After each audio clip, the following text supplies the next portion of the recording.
Welcome students.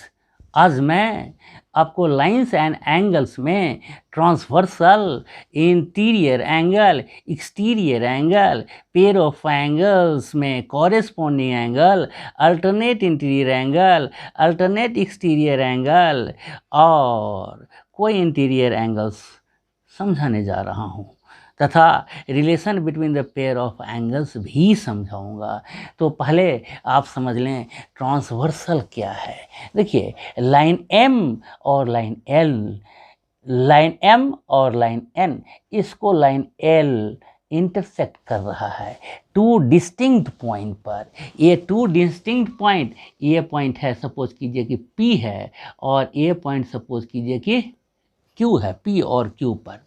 तो transversal क्या होगा? A line which intersects two or more lines, इसका डिफाइन कर दीजिए इसको। A line which intersects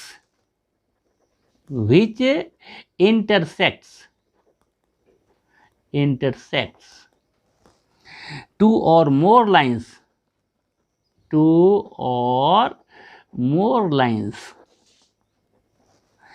at distinct points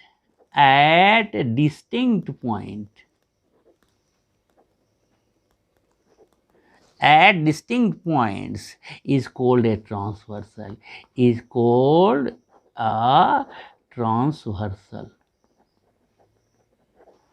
इसको ट्रांसवर्सल कहेंगे। जो टू और मोर लाइन को डिस्टिंक्ट पॉइंट, अलग अलग पॉइंट पर काट रहा है, उस लाइन को ट्रांसवर्सल कहेंगे। ठीक है, अब हम आपको एक्सटीरियर एंगल समझाते हैं।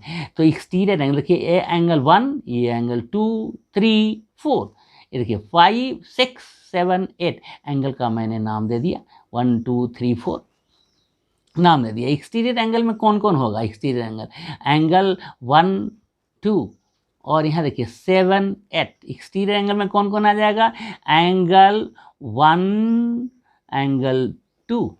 फिर इधर आइए, लाइन एन के नीचे में 7 और 8, एंगल 7 और एंगल 8, ये है एक्सटीरियर एंगल्स।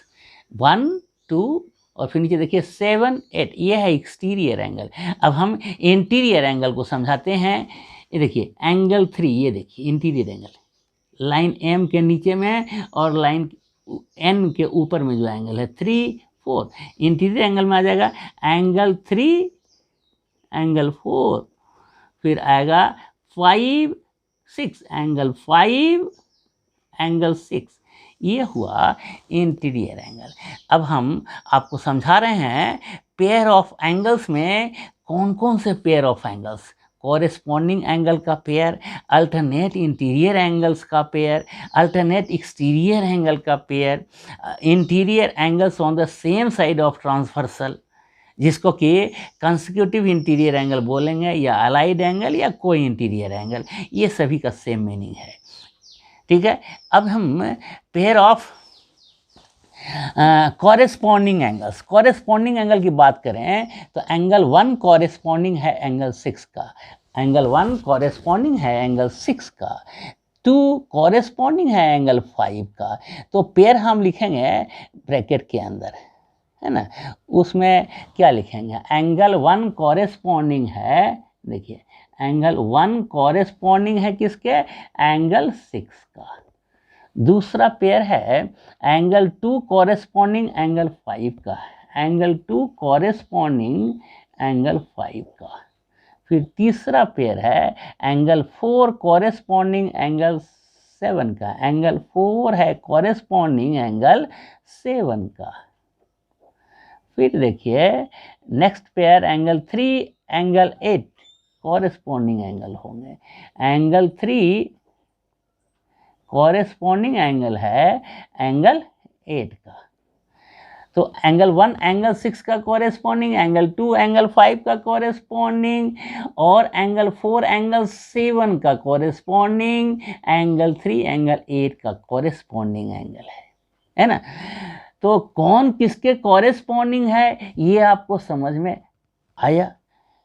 तो आपका कर्तव्य है एक लाइक ज़रूर कर दें। तो देखिए अल्टरनेट इंटीरियर एंगल कौन होगा, अल्टरनेट इंटीरियर एंगल, तो इंटीरियर एंगल की बात मैंने किया है, कौन है, एंगल 3, एंगल 4, एंगल 5, एंगल 6। देखिए अल्टरनेट 3, एंगल 3 का अल्टरनेट है एंगल 6, एंगल 3 का अल्टरनेट है एंगल 6। तो एंगल 3 और एंगल 6 अल्टरनेट है और इंटीरियर भी है, तो एंगल 3 और एंगल 6 अल्टरनेट इंटीरियर एंगल हुआ। इसमें दो ही पेयर आएगा बच्चों, और दूसरा पेयर होगा एंगल 4 एंगल 5 के अल्टरनेट और इंटीरियर भी। तो angle 4 is alternate interior to angle 5, माने एंगल 4 और एंगल 5 एक दूसरे के अल्टरनेट इंटीरियर एंगल हुए। अब अल्टरनेट एक्सटीरियर की बात करें तो एंगल 1 और एंगल 8 एक्सटीरियर एंगल है, लेकिन अल्टरनेट भी है। तो एंगल 1 और एंगल 8, एंगल 1 और एंगल 8 अल्टरनेट एक्सटीरियर एंगल हो गया। फिर दूसरा पेयर होगा एंगल 2 और एंगल 7, दूसरा पेयर होगा एंगल 2 और एंगल 7 अल्टरनेट एक्सटीरियर एंगल। अगर हम बात करें कि interior angle on the same side of transversal, same side का मतलब इसमें ट्रांसवर्सल के सेम साइड का मतलब हुआ एक तरफ हो गया लेफ्ट साइड और दूसरा राइट साइड। लेफ्ट साइड में इंटीरियर एंगल कौन है, एंगल 4 और एंगल 6 है ना, एंगल 4 और एंगल 6। इसमें अगर हम देखें तो एंगल 4 और एंगल 6 जो होगा वो कोई इंटीरियर एंगल होगा। कोई इंटीरियर एंगल को ही बोलते हैं कंसेक्यूटिव इंटीरियर एंगल या अलाइड एंगल। तो इसमें भी दो पेयर होगा, है ना, एक पेयर होगा एंगल 4 एंगल 5, एक पेयर होगा एंगल 4 कॉमा एंगल 5, ये होगा। दूसरा पेयर होगा एंगल 3 कॉमा एंगल 6 का। एंगल 3 और एंगल 6 अल्टरनेट इंटीरियर होंगे। अब देखिए relation between the pair of angles की बात करें, relation between the pair of angles, इसको समझते हैं। Draw line M parallel to line N. ये हमने क्या किया है, लाइन एम और एन को पैरेलल ड्रॉ किया है। Line M line is parallel to N line, I have drawn it. Alright, तब आपको दिख रहा है कि ये दोनों पैरेलल लाइन को ट्रांसवर्सल एल इंटरसेक्ट कर रहा है ना, ट्रांसवर्सल एल इंटरसेक्ट कर रहा है और ये एंगल बन रहा है 1 2 3 4 5 6 7 8, ये एंगल जो बन रहा है हमने आपको दिखाया है। तो अगर लाइन एम और एन पैरेलल है और ट्रांसवर्सल एन और transversal L intersects them, intersects M and N, intersects M and N, तब क्या होगा, कॉरेस्पॉन्डिंग एंगल्स इक्वल होगा। तो कौन कौन सा कॉरेस्पॉन्डिंग एंगल इक्वल होगा भाई, फर्स्ट नंबर होगा इक्वल एंगल 1 कॉरेस्पॉन्डिंग एंगल 5 के, तो एंगल 1 इक्वल होगा एंगल 5 के। सेकेंड नंबर में इक्वल होगा 4 एंगल 8 के, एंगल 4 इक्वल होगा एंगल 8 के। तो कॉरेस्पॉन्डिंग एंगल इक्वल होगा, एंगल 1 एंगल 5 के कॉरेस्पॉन्डिंग है तो ये वो इक्वल, एंगल 4 एंगल 8 के कॉरेस्पॉन्डिंग है तो इक्वल। दूसरी तरफ देखें थर्ड में कि एंगल 2 कॉरेस्पॉन्डिंग है एंगल 6 के, तो angle 2 is equal to angle 6 भी होगा। और 3 कॉरेस्पॉन्डिंग है एंगल 7 के, तो एंगल 3 इक्वल होगा एंगल 7 के। कॉन्वर्स एंगल्स एक्सियम, इसमें क्या है, if a transversal intersects two parallel line, if a transversal intersects two parallel lines, intersects two parallel lines, two parallel lines, if a transversal intersects two parallel lines, then each pair of corresponding angles are equal. Then each pair of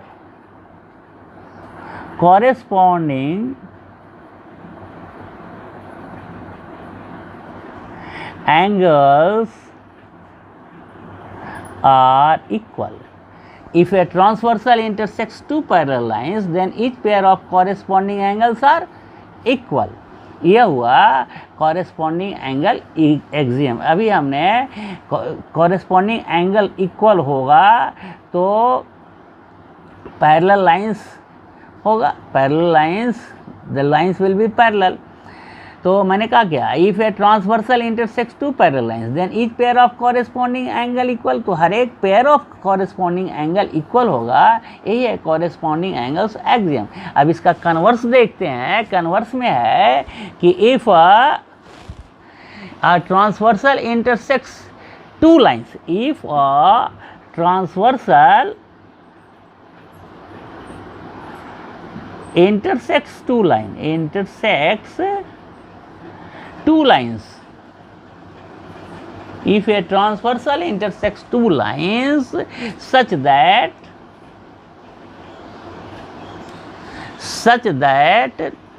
a pair of corresponding angle is equal, a pair of corresponding angle is equal,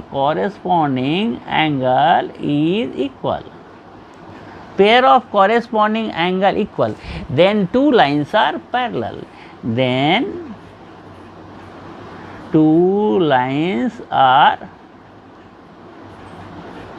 parallel, तब ये दोनों line parallel होगा to each other. तो आप लोगों को समझ में आ गया है. मेरा हक बनता है आपसे एक लाइक मांगने का और एक सब्सक्राइब मांगने का. That's all for today.